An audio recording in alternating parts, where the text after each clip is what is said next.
Hello and welcome to the Gaggle Bowl Challenge, and if necessary, destroy media narratives. I'm George Samuel. With me today, of course, is co-founder of the Gaggle, Peter Lavelle. Peter, the Trump administration is absolutely really beside itself with joy at having been the peacemaker in the Middle East, which seems very strange since they instigated a war that has come to an end, temporarily, whatever. But it's a war that the United States instigated, United States alongside Israel instigated, and now that there's at least a ceasefire in place. There's no negotiations taking place, but at least there's a ceasefire in place. The Trump administration is telling the world that it's got a really great idea for Iran, and is absolutely uh, determined to work out some sort of a nuclear deal with Iran, and something that's going to be long lasting, and it's going to benefit Iran, in the years to come. So, all talk of regime change, boom, that's all gone. Now it's these are these great, fantastic leaders in Iran. Trump is very complimentary. They're tough, they're brilliant. They're a worthy adversary. And now I'm offering them this great deal. So, certain ideas that comprise this deal are now being leaked out.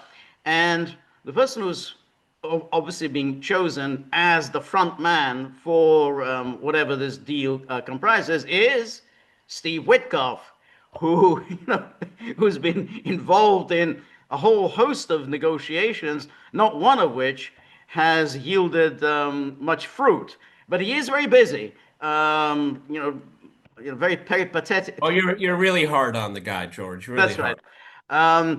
And so he was speaking in an interview with CNBC the other day, and let's take a look at what he had to say.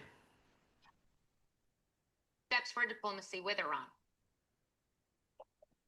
I would say, Morgan, that we're hopeful for a comprehensive peace agreement. We were hopeful when we first started negotiations. It didn't quite work out that way, but today we are hopeful. We've Didn't quite work out. and No, It just didn't quite work out. didn't quite work out. But when I have to say, it didn't work out because the Americans changed their position. They said they would accept enrichment, then they said they don't want to accept enrichment. So America suddenly embraced Israel's absolutist Well, position. yeah, and Steve Witkoff, maybe it's 3.2 or 3.7, whatever the point is after the three. Right. Steve, buddy, hey, bro, you're the one that said, yeah, we can work with that. Yes. So you're going to go back and No, yeah. Well, why that's would right. they trust you? I mean, you're not the guy to talk to, apparently. Sorry. Being real tough on the guy. Real tough. Yes. Yes. One thing for sure, if I played golf, I'd like to play golf with him. Okay? Yeah. But only golf. Okay. Yes. Um. Here he goes. we're hopeful for a comprehensive peace agreement. What are the signs? Well, we're having conversations with the Iranians. There are multiple interlocutors who are reaching out to us, and I think that they're ready. That's my strong sense. So let's all have some hope that that's what we achieve, because it will be a renaissance for the GCC, for the Iranians as well, for the whole region, and it'll be good for the world. How much do the Abraham Accords that were established in the president's first term now lay the groundwork? Is that the template, and does that expand? Abraham Accords. So is that the next step? Iran will join the Abraham Accords. I don't know. She just sort of brings that up because there are also stories that are appearing in the media of some sort of a grand bargain on Gaza, which again it just seems totally Looney Tunes. But anyway, Well, before you go, George, I mean, Okay, as everybody knows, I'm on a lot of these Telegram channels, and I saw exactly that this afternoon, point by point, and I just thought, are these people can't be serious? It's almost, I'm not going to look at it, and I don't want to quote it because I don't trust it. But working, I'm paraphrasing here, working towards the resolution of the Palestinian issue. It's not like two-state solution. No, working toward it's there. We see it on the horizon. Meanwhile, normalized relations, Saudi Arabia normalized relations with Israel. Iran follows suit. Okay, no, it's the same song and dance, George. That's right. The version that I saw of this plan was that Egypt and Saudi Arabia take over the running of Gaza. Um, uh, then I think Saudi Arabia normalizes relations with Israel, so it joins the Abraham Accords. Most intriguing of all, I use the word intriguing loosely, is that Israel will apparently commit itself to a two-state solution. That so Well, that oh, there was another caveat. Sorry. Again, I don't want to use what I read because I don't trust it. But there was some language about solidifying administrative control over Samaria and Judea, West Bank. that's right. That was that They was can't some. even say West Bank. That's right. Okay. It was some weird expression, which to me was incomprehensible. So what do they mean by that? But one of the ingredients was nonetheless Israel commits itself to a two-state solution, which is very strange because Netanyahu has already ruled out a two-state solution. Well, And I mean, so George is right. I mean, sorry, Steve, we'll get back to you. But is this happening in a vacuum? Is it happening in the broom closet in the West Wing? Because Israel isn't going to agree to any of these things. right, Okay, right. regime change is not off the table. It's we're on. This is not a ceasefire, everyone. It's called pause. That's right. That's It's it. on. We're on That's pause. right. That's right. What my sense is, George, is that this is kind of like a version of buyer's remorse. Oh my God, did we really do that? Did we really bomb them unilaterally? We're not at war with them. No, no, no. Let's change the conversation. We hated doing it. We didn't want to do it. You forced us to do it, and now we really want to get down and have negotiate. It's it's almost like the psychology of a child, in Well, my I think opinion. so, and I think that the key here is Trump's idea that he is a peacemaker and that he's a fantastic deal maker. He wrote the book, The Art of the Deal, and he thinks he's a deal maker. And Trump's champions, and that includes Matt Gaetz and Jack Posobiec and Steve Bannon, is that Trump is this fantastic deal maker, and that he, with his 5D chess and his brilliant, far-sighted vision, can actually conjure something out of thin air. He can actually, do this bombing, bring it to an end, get an agreement, and then, a historic Middle East deal. Now, the thing is that when you put forward that theory, I mean, you want to say, okay, well, what's Trump's track record? I mean, he's now been in power for four and a Well, half okay, well, years. 4 years and 6 months. 4 years, Okay. let's say 4.5 years. Has he accomplished any deals at all, other than in the realm of rhetoric? Oh, with North Korea, we had these meetings. You didn't accomplish anything. Yeah, you had 3 meetings. I Um, think only within marginal segments of the MAGA world, Trump brokered the India-Pakistan I didn't know that. Okay, I see no evidence of it at all. I'm still waiting for it, but they keep telling us That's that. right. In India, Pakistan, and then he somehow brought the conflict between Serbia and Kosovo to an end, which must be news to just about everyone in the Balkans that that's all over and done Well, with. if that's true, then I should never speak to George again, being George being one of the preeminent experts on that conflict. Of Yeah. course, that is absurd as well. Okay. Yes. Yes. So he just they float these ideas out, and then out comes Steve Witkoff to tell us, whoa, we're really, everything is moving along smoothly. Remember, how many times did he appear on Hannity and said, we're very close to a deal with Iran, very, very close. Absolutely. We're just, we can, almost Well, smell it. This deal. look, everyone, I'm not trying to be a cynic here. I'm just trying to be a pragmatist. Haven't we seen this movie already Right, a few weeks ago? Now, right, we can go back to 2003 in Iraq, and you should.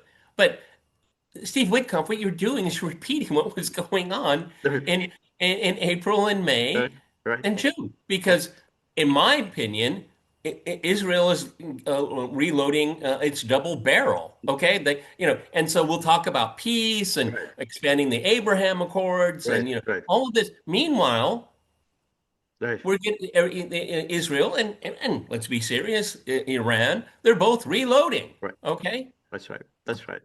Let's just hear a little bit more. Well, one of the president's key objectives is that the Abraham Accords be expanded, that more countries come into it, and we are working on that on my team and in coordination with the Secretary of State and the entire State Department. And we think we're going to have some pretty big announcements on countries that are now coming into the Abraham Peace Accords. And we're hoping for normalization across an array of countries that maybe people would have never would have never contemplated would come in. So we're excited for that prospect. That will also be a stabilizer in the Middle East.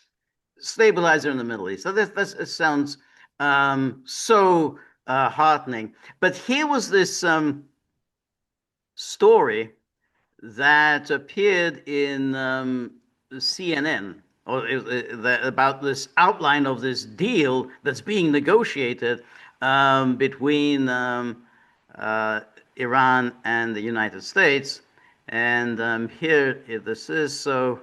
It says details emerge of secret diplomatic efforts to restart Iran talks. And with what are these details? And here, the Trump administration has discussed possibly helping Iran access as much as $30 billion to build civilian energy producing nuclear program, easing sanctions and freeing up billions of dollars in restricted Iranian funds. All part of an intensifying attempt to bring Tehran back to the negotiating table. Key players from the US and the Middle East have talked with Iranians behind the scenes, even amid the flurry of military strikes in Iran and Israel over the past 2 weeks. Those discussions have continued this week after a ceasefire deal was struck. And then it goes on. Trump administration officials emphasized that several proposals have been floated. They are preliminary and evolving with one consistent non-negotiable.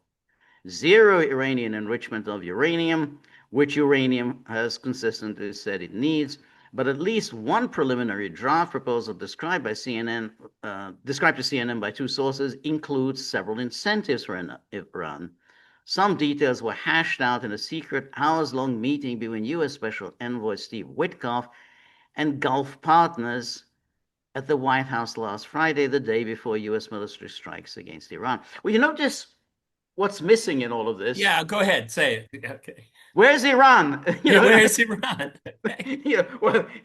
Administration officials, talking, they're with Gulf partners, and obviously they're talking to reporters, but where's Iran? I mean, that's kind of what you need if there's to be an Well, agreement. Agreement is usually two partners to an agreement.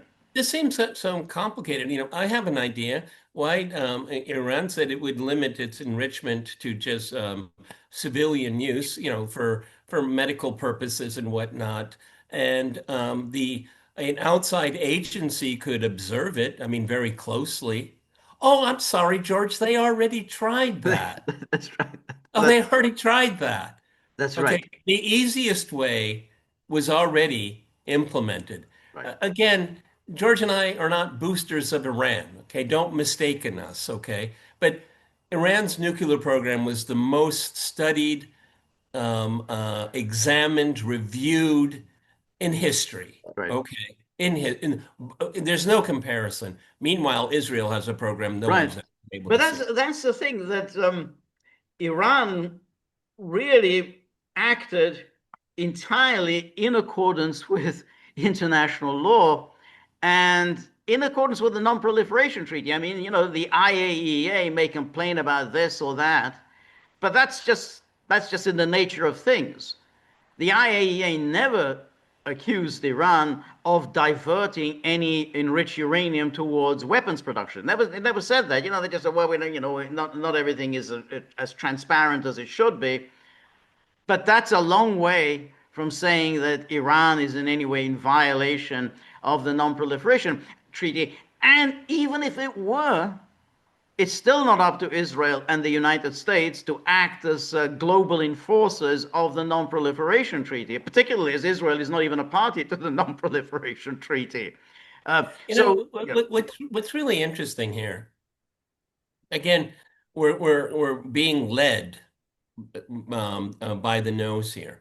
Okay, zero Iranian enrichment of uranium.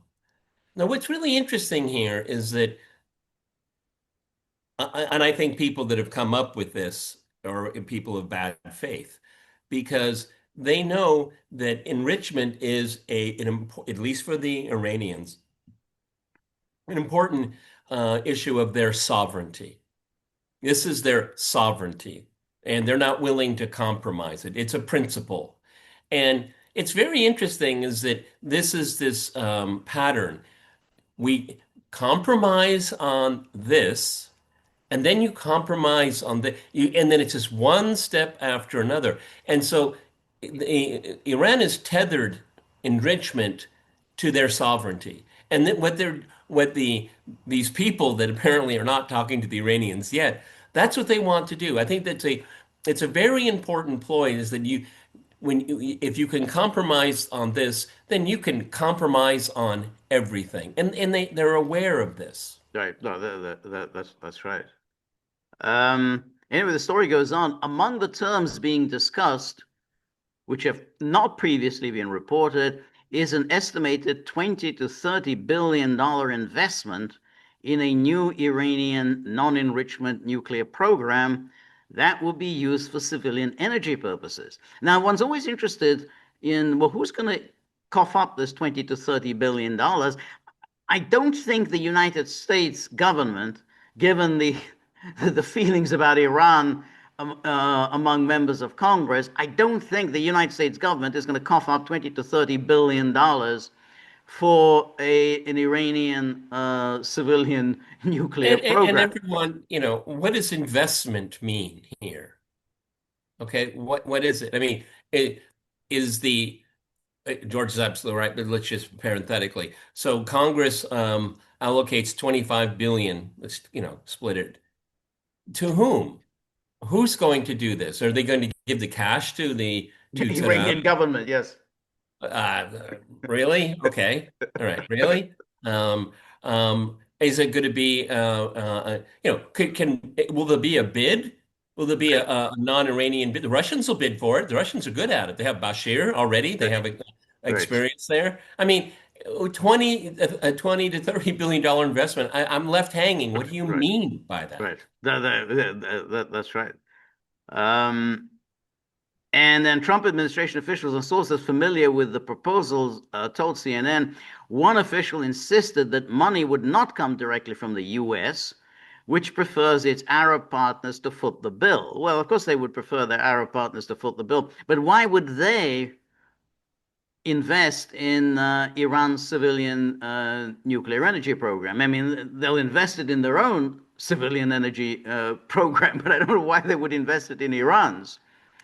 Well, I mean, if I were these Arab partners, they'd say, well, the JCPOA was working. Why don't you go back to that? Right. And we don't need to spend any of, one nickel on that. Yeah. It's always going to go back to that, George. Right. Sorry.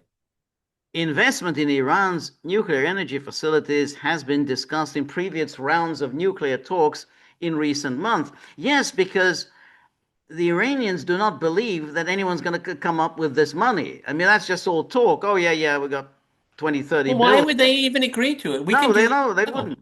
we don't need outsiders to do it. We can do it ourselves. We're Right. smart. We're smart people. We can do That's it. that's right. And then it says other incentives include potentially removing some sanctions on Iran and allowing Tehran to access the $6 billion currently sitting in foreign bank accounts that it is restricted from freely using. Now that's the $6 billion that had been It was almost there. yeah, it Almost was got there. freed up a long time ago, but it never actually got to the Iranians. So it's like that 6 billion.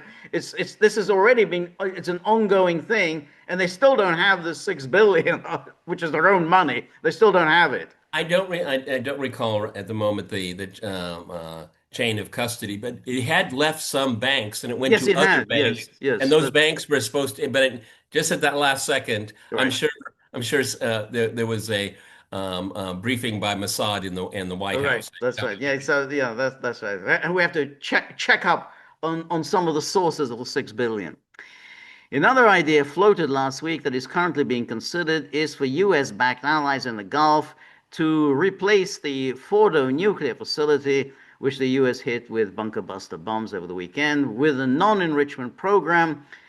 Two sources familiar with the matter said it was not immediately clear if Iran would be able to use the site itself, nor was it clear how seriously the proposal was being considered. Oh, so you're saying an outside force going to go into Iran, set up shop, do enrichment, but the Iranian no Iranians allowed. That's right. Okay. That's right. So Iran is to invite an apartheid nuclear Right. program into their own country. That's right. That's right. Um, and presumably, of course, if it's not under Iranian control, that in any moment it can be shut down. I mean, in principle, it can be shut down anytime you like. I mean, if it's not under Iranian control, boom, that's it. Go.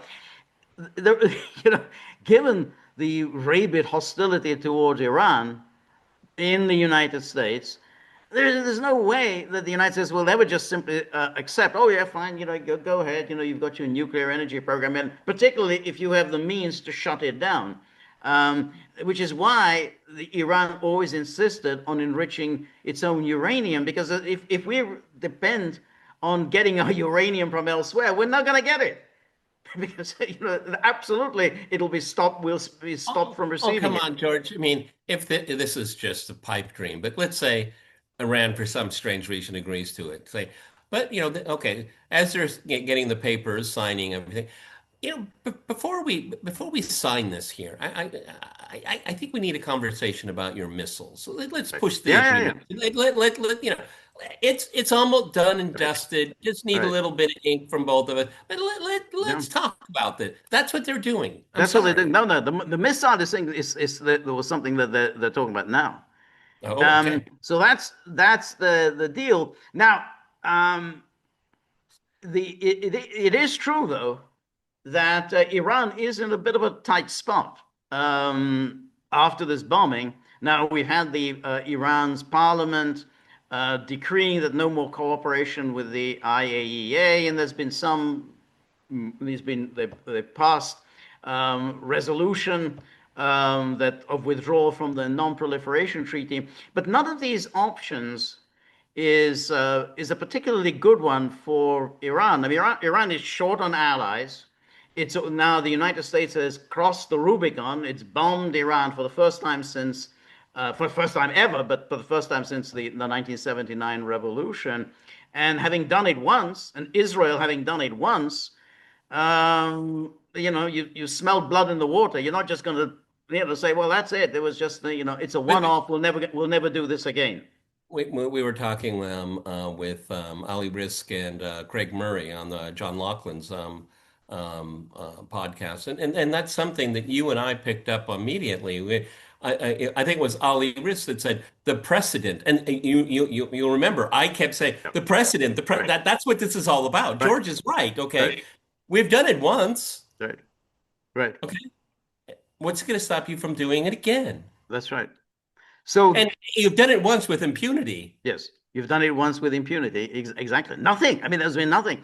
No, there's no even talk of a UN resolution. I mean, I know there's some talk, some kind of a resolution is being drafted, all a complete waste of time. Oh, well, if it's coming from the General Assembly, everyone, do you know, George, did you know that there's a president of the General Assembly? Did you know there was such a position? I didn't know I only actually. learned about it a few weeks ago. Yes, because we, our friend, you know, 360. Lena Baerbock is the president. She was voted overwhelmingly. Did you know that such a position existed? No, I really didn't.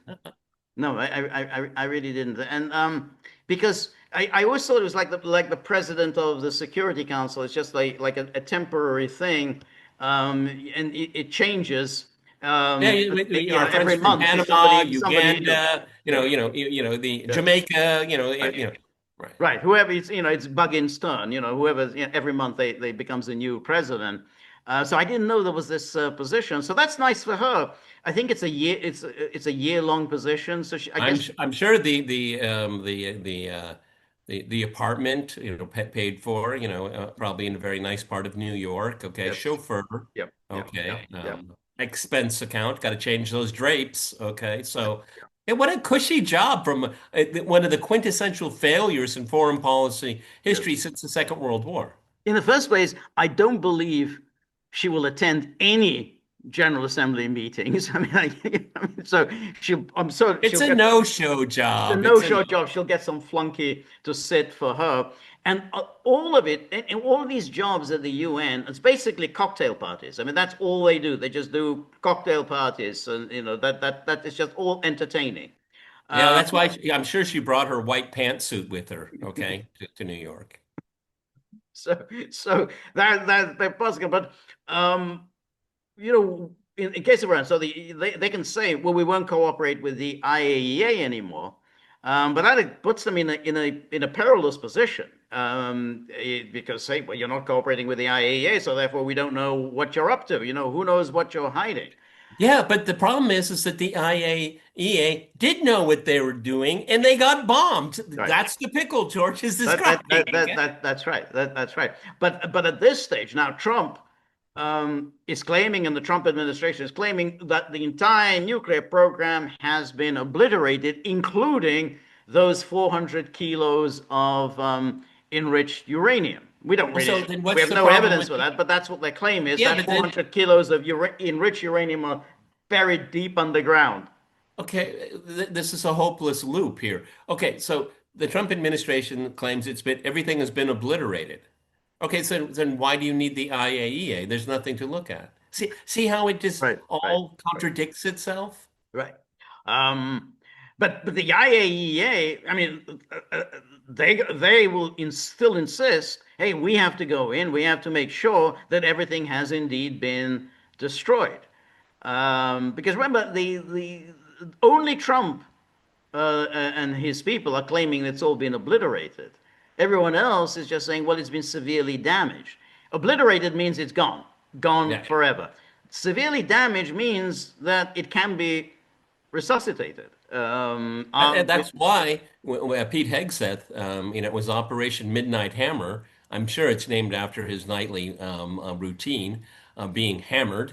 And did you see how he reacted to the media? I Yes, mean, that guy must have had a mother of a hangover to talk like that. Okay, I mean, no, they're digging themselves further and right, further, and this so-called peace plan that they have is gonna short circuit itself because it's not going to be a reflection of the facts on the ground. right, This is getting worse and worse, everyone. That's right, why I say everything's on pause. right. I agree.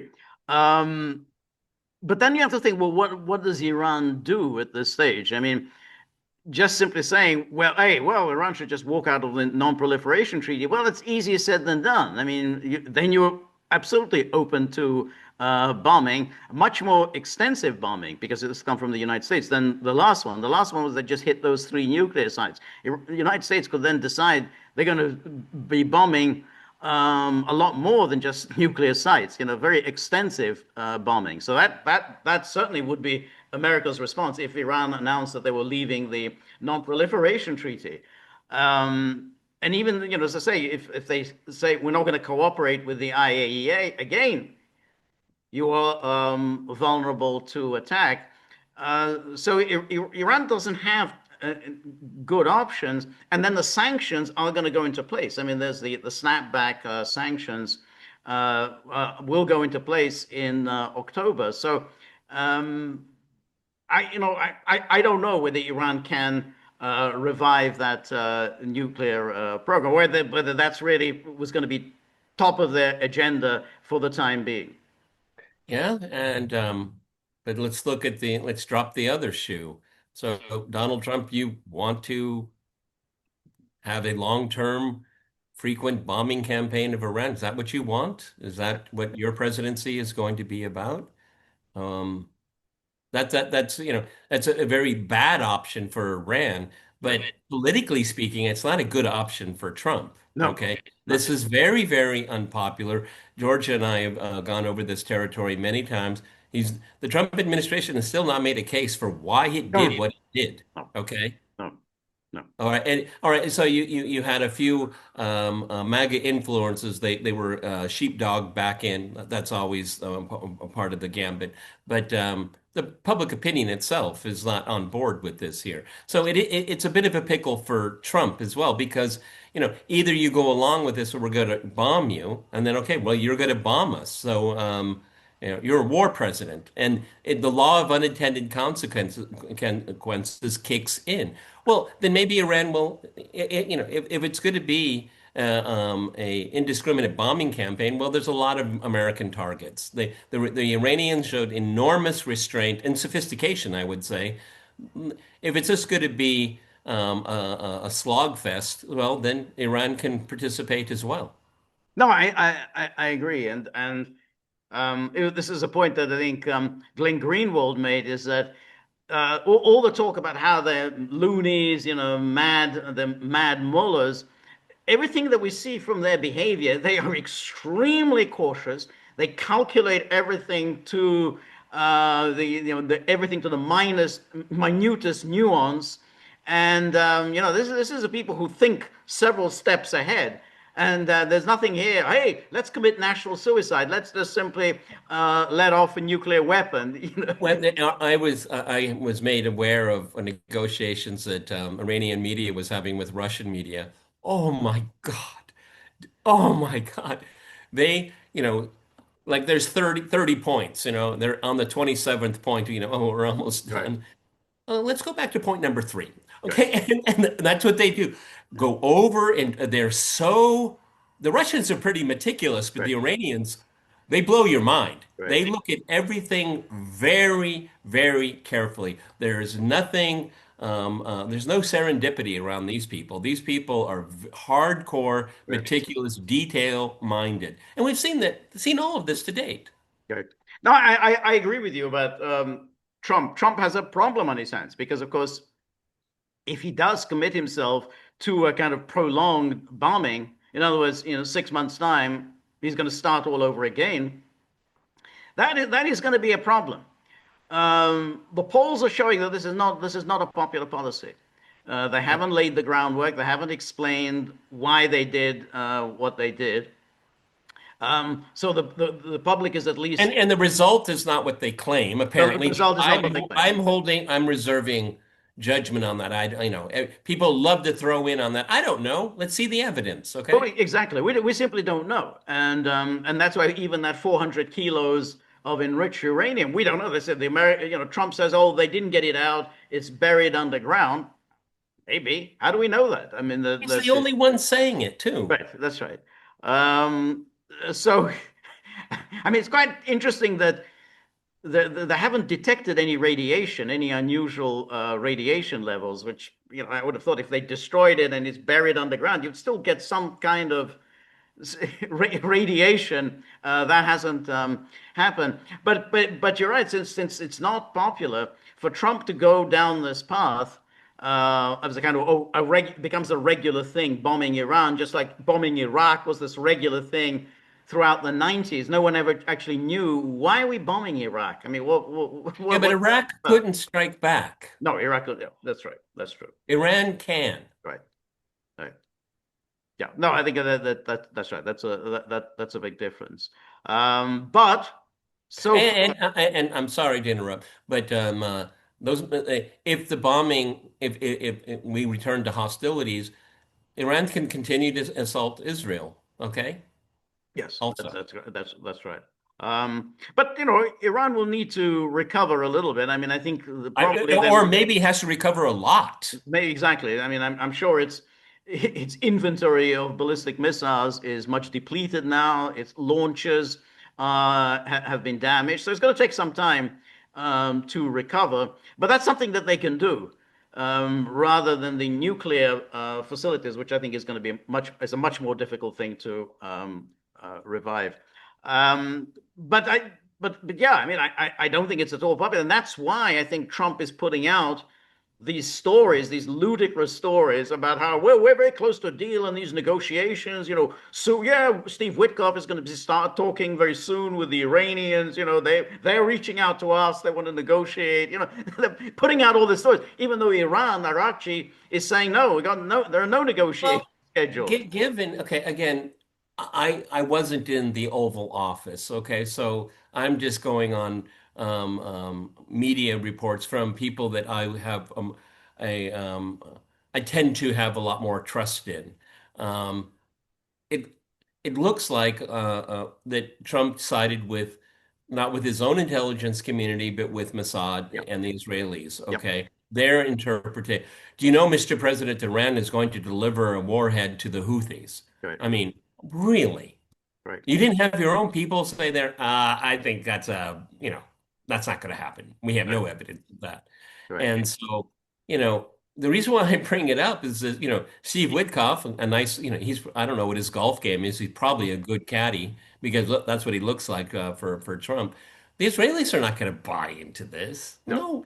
Give $30 billion. I mean, this is what we've heard all our life. Giving the mullahs pallets of money. We've heard that, Right. Sean Hannity, I mean, he said that 1,000 times, 100,000 times. That's right. So Exactly. that's not going to fly. I see no reason why the Saudis and the Egyptians want to, have the stench of genocide on their hands. I No. mean, it's odious that they have been as silent as they have done absolutely nothing. You mean you're actually going to send your own people in there to conduct the genocide, finish it off with the Israelis? Really? Yeah. I don't know much about public opinion in Saudi Arabia, but I don't think that's something that they want to have anything to do with. No, Okay, I don't. we're jet setting with the French Riviera. We go to New York and all that. We have nothing to do with this. This is nothing to do. And then you're going to send your own personnel to supervise it. Yeah. The Egyptian Sisi, he won't survive that. He simply will not survive. No, that's absolutely right. That's absolutely right. What they're trying to do here is they badly want to get Saudi Arabia onto the Abraham Accords. I mean, Trump has talked about this ad nauseum. Saudi Arabia is not going to do that unless basically there's going to be some movement towards a Palestinian state. So they're saying, hey, what a cute idea. Why don't we get Bibi to say in public that he supports a two-state solution? And then when he says that, MBS will accept that, oh, well, if Bibi says that they're going to move If he towards a two-state solution, well, that's good enough for me. Let me sign on to the Abraham Accords. I don't think so. I don't think MBS is a fool. I mean, whatever else you can say about him, I don't think he's stupid. He's not going to believe anything just because Bibi said so. Well, and obviously the Saudis have never, there's no love lost for the Palestinians. And I say that because of their lack of action. But they're not going to step over the line. There's no way he's going to. I mean, remember Khashoggi? And remember, Biden and making MBS a pariah and all that. The Saudis have worked really, really hard to get past that. Right. Okay. They're not going to, so you go from Khashoggi to genocide. The Saudis are not going to do No, that. no, no, no, no, no, no. And plus, if anything, if you look at what Saudi Arabia has been doing over the last few, particularly during the Biden administration to the present, they're spreading their bets around. They're not going to make a huge one-way commitment I mean, look, I mean, look at countries like Saudi Arabia and Turkey and Egypt. there was apparently a diplomatic negotiations going on, and then it was all a fraud. You think that people in Riyadh and Ankara and Cairo are going to trust the United States? No, I don't think so. I don't think so. Now, the question of, where, we talked about this before, about whether it was a ruse from the beginning. I still have my doubts whether it was from the beginning a ruse. I think at some point, Trump came under the sway of Netanyahu. At some point, he bought into the Mossad story that Iran is on the brink of nuclear weapons, because I just don't think all of that was just this elaborate maneuver for this attack. I think Trump changed his position at some point and refused to accept what his own intelligence people. So up until then, his intelligence people were saying what they've been saying for years. There are no Iranian nuclear weapons program, and then suddenly he accepted the BB story. I think that's quite plausible. I think that's quite plausible because um, the lobby just kicked into gear. It went so far. They Right. actually, it's very. I think George is right because they saw the game plan, the negotiating position and strategy of the Trump administration, and they were able to calibrate Right. towards the end and to flip it. Right. Okay. Well, Right. by the way, Mr. President, we know that you have your intelligence community, but we'd like to share with you. Yeah. We're in the region. We've been doing Right. this for a long time. It's about our survival, Yeah. by the way. Yeah. That kind of talk works with Trump. And basically, Trump is intellectually very lazy. He doesn't like to look what's going on with his peace plan for Ukraine. You know, he's getting and he's given a briefing by Mossad and say, look, we know what you're doing. We see your strategy. We understand it. We commend you wanting to have the right Right. outcome and all that. But we have an easier way, a more effective way where you become the winner. And Right. if you talk that way to Trump, a win for Right. me. That's right. Yeah. And I No, think no, that's more plausible. I think so too. Because I think Israel was getting quite anxious about those negotiations. They were not happy with the fact that, hey, they seem to be moving towards some kind of a deal. Remember how much energy Netanyahu had expended in order to sabotage the JCPOA, and how much energy he expended in persuading Trump to walk out on the JCPOA. Now, hey, America's going back to that. So they And went into two meeting in rapid succession that's right. in That's right. Washington. Exactly. And for Trump to dismiss scornfully the findings of his own intelligence chiefs, then you think, well, where's this coming from? And it seems like the CIA was involved with, but CIA and Mossad, they always basically they're working hand in glove. So you had Tulsi doing her thing, but John Ratcliffe, CIA, they were clearly collaborating with Mossad that in order to present Trump with, oh, it's an immediate threat. Everyone, take a look at some of the work over at the Gray Zone. They have a expose on Radcliffe. I encourage everyone to look at it and you decide for yourself. They make a very compelling case, in my opinion. I think so But too. I think so too. Um, and but I mean, going back to your point, why would anyone trust Witkoff? He seems like a nice guy, but why believe anything he says? I mean, just well, I mean, in a way, people call him ambassador or envoy. He's Trump's friend. That's something we can all agree on. He's right. Trump's friend. That's But right. he doesn't. He's not the United States. He's not a representative of the United States. It's kind of a plausible deniability Right. Right. issue. Right. Well, who's Witkoff? I mean, who's Witkoff to me? Right. No, Okay, that that's Donald Trump's friend. well, exactly. I don't know that maybe I'm building too much out of that, but it would always strike me that way.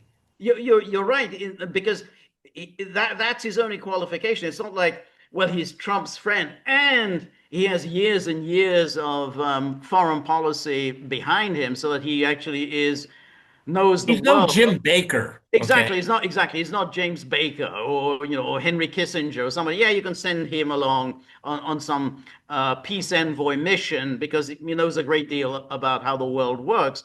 Witkoff has just been in real estate. I mean, that's all he's done, and he gets on with Trump. But that's about it. So right away, he's dealing with one set of negotiation, another set of negotiation. None of them with any great success. And so now again, he's putting forward, oh, we're very close. We basically it's the same song sheet. You know, I already mentioned earlier Pete Hegseth's tirade. It's so childish. I mean, it's so embarrassing. But we're all put into this quandary. Okay, we obviously the legacy media, CNN, Wall Street Journal, New York Times, they want to do everything they possibly can to discredit Trump. Right. That's a given, everyone. Right. It's a given. Yeah. But what if what they're saying, the nuclear assets were not obliterated? Good. Why should I believe that? Even if they're telling the truth, why should I believe? You see, Yeah. they've all short-circuited themselves by lying and being deceitful and taking the most dangerous issue of our times, war and peace, and politicizing that as a weapon against your political opponent. I mean, I think we should have higher principles and priorities here. So when I listen to them interrogate the administration, they might be right, but why should I believe them? It's a terrible situation. The media has put itself in. The executive branch of the United States has put itself in. It's really it's a dreadful situation for all of us. That's why George and I spend so many hours trying to parse together all these kind of data points to try to make sense of it. Because, just as we said in the beginning of this podcast, this list of things, I don't even want to repeat it because I'm not sure it's true. No, I don't think so. Yeah, you're right. You see what Hegseth was doing. He's playing on the public's detestation of the media. So, okay, you're attacking the media. It's a good, nice, easy, juicy target. And he was doing the old shtick that the George W. Bush and Dick Cheney did, which is to accuse the media, who were only asking questions. They weren't doing anything, asking questions of unpatriotism. You're being unpatriotic. And so somehow it was bizarre that Hegseth was accusing the media of being against the American pilots when all they were asking is, well, how do we know that they've destroyed everything? How do you know? What's your basis for saying obliterate? Oh, you're calling into question the skill and brilliance of America's pilots. Nobody was calling into question the American pilots, but that was why it was such this bizarre, totally ridiculous news conference where he was accusing the media of something they weren't doing. They weren't calling anyone's skill or patriotism into question. But this was, and in fact, it made Hegseth look weak. It looked like, hey, you're concealing something. Just like Yeah, you're not addressing facts. You're just right, expressing opinion. I mean, it's one of the interesting things we saw it in the first Trump administration, but now it's full blown right now. Pete Hegseth's interaction with the media was no different than one of his appearances on Fox News. That go Kash Patel, the same thing. right, Dan Bongino, Pam Bondi. They're all doing a 3-minute segment on Fox. They never answer questions. They go there with their predetermined declaration, right, proclamation, and then walk away. right. Okay, No, I that's think what that's what Trump has done, that's right, and that's why and Hegseth. the bootlicking. My That's right. God, But that's it's the dumb. thing about Hegseth, because I'm quite sure, say 20 years ago, Hegseth was making exactly the same kind of accusations against anyone who was calling any of the Bush administration's justifications into question. All of just in the same way when people say, "Wait, hey, you said about the weapons of mass destruction, where are they?" And people like Hegseth, I don't know whether he was around then, but I mean the people who were exactly his type Oh no, well, no, of you got to news remember were why would exactly, how dare you call into question the skill and bravery of our American servicemen? No, they're only asking, where are the weapons of mass destruction? You said they That's have them. how that's how he got his job at Fox. He was an apologist for the Iraq Right. War, the Afghan War. That's why he got the job. He was one of the few people in the military that was an apologist for That's it, right. and he was photogenic. He was loud. Yep. He was, he's got tattoos. Okay, that's why he got his job. He got his That's right. job to lie. That's right. Yeah. Trump has this strange. Oh, well, obviously he likes sycophants, but he also likes good-looking guys who are kind of athletic-looking, which is what he is. You know, when you see him, you say he looks very athletic. I mean, he looks, you know, he has the build of a professional athlete. And I think Trump, you know, just like he's got this a weakness for good-looking women, he has this weakness also for good-looking men. Yeah, well, you know, that's homoerotic. I mean, there are people Right, making arguments that a good part of MAGA is that. It's manosphere stuff. I think there's something to it, to be right, honest. I right, do. right. Yeah, that's right. But I Uh, mean, the to tie it all together, George is right. I mean, Iran has no easy outs here at all, okay? But because it doesn't have an easy out, it can make things very difficult for the Trump administration. So we basically have this not a sta it's an unequal standoff, but it is a standoff nonetheless. And very importantly, everyone, with Steve going out there, you know, Steve Witkoff's son has business interests in the Gulf countries. Okay, so you know, Steve likes, they probably have some really great bars there and all of that, and smoozing with people. right, right. But the Israelis aren't there. You know, in that CNN report that George gave us, we have no idea what the Iranians think about it. We have no idea what the Israelis think about it, and we're led to believe that Trump made his U-turn because of a Mossad briefing. So, see, this is a lot of print and Right. airtime about something that could just be the figment of a few people's I imagination. think so. But they're getting, you know, as always with Trump, he gets this, manages to put the story out there and enjoying some positive coverage, and particularly with MAGA, because MAGA insists, oh, he's this great peacemaker. He's, you know, he can make these deals Just give happen. him a little more time. That's Just give right. him a Yeah, little yeah. more time. Way, whoa, peace on Gaza. You know, that's on the cards. Oh, peace on Iran. That's on the cards. And they think this is all a figment of people's imagination. Yet, how many hours is Bannon now going to expend on how Trump is on the brink of a historic deal with Iran? I mean, you know, you just create things out of nothing. I mean, it's like, you know, total fiction, and suddenly people are blabbing about this. Then that's the world of MAGA. You know, it's it's being said very quietly in the background, people that are in our lane about who has been right and who has been wrong. Everyone collectively, everybody's been wrong. So, you know, relax. Right, You know, you build a case. Sometimes the case falls apart, okay? right, Particularly with Donald Trump, because there, you know, it is banal as someone like George Bush Jr., Obama, Biden, you right, know, they're the face, the template right. for the establishment. And it's really boring. It's very Right. calculated. It's choreographed. Well, Trump doesn't play by the rules, and that's what makes it so hard to try to figure out what is in the guy's head. But And to top it all off, what intelligence is he being given? That's even more bizarre. but you see, We just don't but know. no, but what's interesting, I think, is that when the 2028 presidential race kicks off, which is in about 18 months, the Democrats are going to outhawk Trump. They're going to Yeah. say, yeah, you know what Trump did? He allowed the mullahs Half measures, half half measures. measures, exactly. The mullahs have still their nuclear program. He allowed the mullahs to keep their nuclear program. When we get to power, we're going to make sure that nuclear program is destroyed.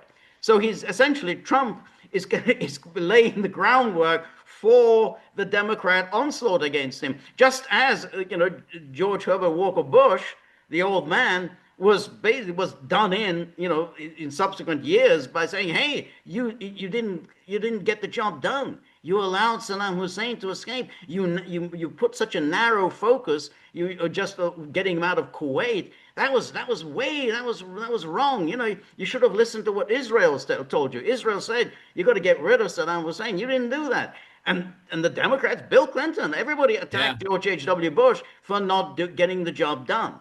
Yeah, but George H. was right because history Yes, would prove him right. Is that yes, you create a political vacuum in Iraq and you get what you got in Iraq. Okay, yeah, all right. absolutely. So Yeah. I hate to say he was right, but he was right. He was So right. He was right. And remember, George H.W. Bush was also attacked.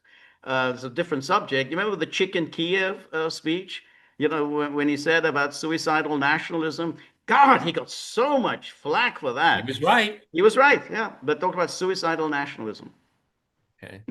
All right, we gotta call it the parsing report, okay? Because we're trying to parse together everything that's going on, until up and until we get more information on this Right, almost fantasy land right, grand bargain. right.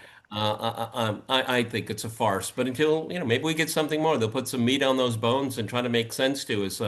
Yeah, giving to around 30 billion. Yeah, yeah, right. Okay. Yeah. Yeah, sounds like a deal. Yeah. Where do I sign? That sounds like a deal. All right, everyone, going to keep an eye on this, obviously. Um, I'm convinced we're in pause. There's the cease, you can call it a ceasefire if you Right, want, but until this story moves forward with verifiable facts, everybody's, levitating right. at the moment here and doing damage assessment at both sides. Okay, from more and more, George, we're getting reports that Israel was clobbered, Yep. was That's right. clobbered. Yep. Yeah. And it's illegal to talk about it, to put it on social media in Israel. They Yeah. have a very censorious regime there. Right. Okay. Right. All right, everybody. This is Gaggle with Peter and George. We're on Local, so please go to thegaggle.locals.com. Where are the boys? Well, they're so sleepy. We're doing our Friday wrap. We'll get, George and I will reconvene on Friday. And of course, Monday. we'll have the live stream, God willing, on Monday. That's right. And of course, the dogs are making their feelings known by simply boycotting. And this is just simply we're boycotting these podcasts because there's no money coming into the tip jar. So why should we bother to show up? Look at it. Why should we even bother to wake up? So, in order to enjoy their continuing presence, please, if you have any money lying around, everything into the tip jar. They like to hear the sounds of clinking coins clinking into the tip jar. Your So favorite song is Money by Pink Floyd. that's right, exactly. So we're very grateful for all of your help, friendship, and support. The more you're able to donate, the more of these videos we can make, the more we can improve the technology, and above all, we'll get the favorite song played again. So remember, if you like the gaggle, please like, share, and subscribe. See you soon. Bye bye.